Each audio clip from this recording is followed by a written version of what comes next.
Auzubillahi minasyaitonirrajim. Bismillahirrahmanirrahim. Alhamdulillah, bersyukur kita pada Allah Subhanahu wa taala. Pada hari ini kita nak bercakap sedikit tentang hijrah.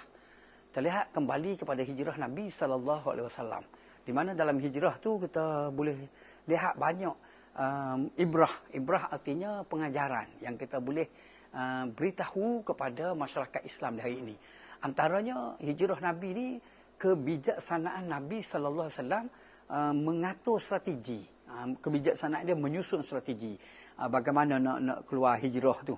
Lepas tu masa dalam keadaan orang-orang kafir Quraisy hendak menangkap Nabi, tapi Nabi tidak terus pergi hijrah, tapi dia bersembunyi dulu di dalam Gua Sur. Bunyi dulu dalam Gua Sur dalam masa 3 hari. Selepas tu orang kafir Quraisy dah tak cari Nabi dah. Maka Nabi keluar daripada Gua Sur dan dibawa oleh seorang pemandu jalan. Pemandu jalan ni nama dia Abdullah bin Uraiqit. Abdullah bin Uraiqit ni siapa? Abdullah bin Uraiqit ni bukan orang Islam. Dia bukan orang Islam, Abdullah bin Uraiqit. Tapi dia menjadi pemandu jalan Nabi. Masa 3 hari Nabi duduk dalam Gua Sur, Abdullah bin Uraiqit ni tahu dah Nabi duduk di mana. Tapi dia tak pecah rahsia. Sedangkan orang-orang kafir Quraisy yang lain mencari Nabi. Seorang kafir Quraisy mengetahui Nabi berada di mana. Nama dia Abdullah bin Uraiqit. Dia tak beritahu. Sebab apa? Sebab orang Arab Quraisy ni, antara kelebihan mereka juga, kebaikan mereka juga antaranya, mereka ni jujur dan amanah. Mereka ni berani. Mereka mentaati pemimpin. Jadi antaranya jujur dan amanah. Apabila Nabi dengan Abu Bakar, Nabi tu beritahu Abu Bakar telah jumpa dengan Abdullah bin Uraiqit untuk menjadi pemandu jalan dan beri upah pada dia, dia terus terima dan dia jujur. Dia tak beritahu kat orang. Dia tak beritahu pada orang lain. Jadi bila hari ketiga, Nabi duduk dalam gua, dia mari ambil Nabi, bawa Nabi pergi melalui jalan yang tak dilalui oleh orang. Orang tak lalu jalan tu. Orang lain tidak melalui jalan tu, tapi Abdullah Uraiqit tu mahir. Dia pun lalu melalui jalan-jalan yang sukar. Bawa Nabi pergi ke Madinah. Pergi ke Madinah. Jadi antaranya menunjukkan bahawa boleh juga berurusan dengan orang bukan Islam. Nama dia Abdullah bin Uraiqit, pemandu jalan Nabi. Walaupun dia bukan Islam, tapi kita kenal dia. Nabi kenal dia, Abu Bakar Siddiq kenal dia. Seorang yang jujur, seorang yang amanah. Jadi mempercayai dia dan boleh berurusan. Antaranya juga ketika Nabi berada di Madinah, Nabi pernah berurusan dengan seorang kafir Majusi. Di mana Nabi telah beli baju besi dengan seorang kafir Majusi. Beli baju besi dengan dia. Boleh beli yang dengan orang kafir tadi. Apabila mencari pakaian baju besi, orang Islam dah tak jual, orang kafir masih ada, boleh beli dengan dia. Dan orang kafir pula ada yang baik. Ada orang panggil kafir zimmi, ada kafir harbi. Kafir zimmi ni kafir yang baik, yang boleh berurusan dengan orang Islam. Seperti Abdullah bin Uraiqit. Seperti kafir Majusi di Madinah yang jual baju besi tadi. Itulah Islam. Islam bukan membenci orang bukan Islam.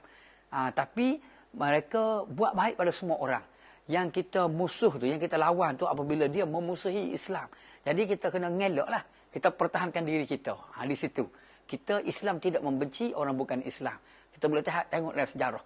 Bagaimana Nabi memaafkan orang-orang yang bukan Islam. Yang telah mengkhianati orang Islam. Seperti Sarakah ketika hendak membunuh Nabi. Masa Nabi hijrah. Tapi Nabi beri kemaafan dia. Setelah dia nak bunuh Nabi tak berjaya, pedang dia jatuh, Nabi ambil pedang. Lepas tu Nabi tunjuk pada Sarakah. Kenapa kamu ni nak bunuh aku? Sekarang ni kamu dah terjatuh pedang. Aku dah ambil. Aku boleh bunuh kamu. Tapi aku tak nak bunuh. Aku maafkan kamu. Nabi maafkan Sarakah tadi. Begitu juga dengan seorang Yahudi kencing di dalam masjid Madinah. Ketika Nabi dah menjadi pemimpin. Dia jadi raja dekat Madinah. Dan ada masjid dah. Jadi orang Yahudi tadi dia kencing di masjid Madinah. Maka para sahabat pun pegang dah. Nak berlaku pergaduhan dah ketika tu. Tapi Nabi leraikan, Nabi maafkan orang Yahudi hak kencing dalam masjid Madinah. Dan Nabi pergi ambil air, dan Nabi ambil kain buruk, dan Nabi lap air kencing tadi, dan Nabi jiruh dan Nabi ajar tunjuk pada sahabat cara lagu mana nak bersih air kencing dewasa di dalam masjid. Dan maafkan orang Yahudi yang kencing dalam masjid Madinah. Orang Yahudi tu tengok cara Nabi buat. Dan dia tertarik hati. Dan Nabi memaafkan dia. Dia kata Nabi ni seorang raja, seorang pemimpin. Basuh air kencing dia. orang Yahudi tadi masuk Islam. Boleh buka dalam sejarah. Dalam buku-buku sekolah pun ada cerita tentang Yahudi kencing dalam Masjid Madinah. Nabi maafkan dia dan Nabi bersih air kencing tu. Sehingga orang Yahudi tu tengok, tertarik dengan cara Nabi dan dia masuk Islam, orang Yahudi tadi. Itulah Islam ajar kita. Kita tidak nak bermusuhan dengan orang bukan Islam, tetapi buat baik pada mereka dan boleh tarik dia masuk Islam. Wallahu a'lam.